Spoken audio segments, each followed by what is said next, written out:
c'est d'ailleurs pour ça qu'on n'a pas parlé du rôle des médias là-dedans, mais un des éléments fondamentaux pour apporter une forme de révolution est aussi de s'assurer d'un pluralisme dans les médias.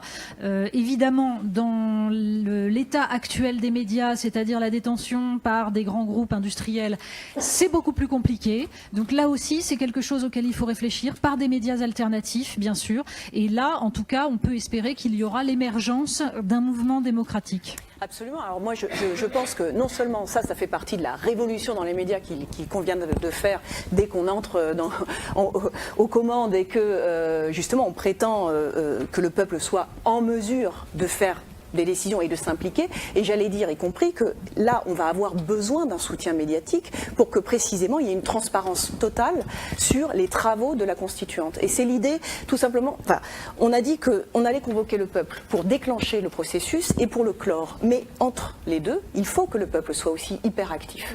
Et donc ça va être possible justement si on a des médias performants, si on a des médias qui justement rendent compte, font état du travail politique, du travail délibératif, etc. Et donc là, on va avoir besoin évidemment de médias, notamment avec les réseaux sociaux. Enfin, je pense qu'on a, pour le coup, on a des outils majeurs qui permettent précisément cette implication par le biais de la connaissance, tout simplement, de ce qui se passe. Et vous savez que l'Avenir en commun a donné naissance à plusieurs livrets thématiques qui sortent de jour en jour. Et le livret thématique sur le thème des médias, justement, la révolution dont il est question, un sujet primordial, sera bientôt disponible sur le site de l'avenirencommun.fr.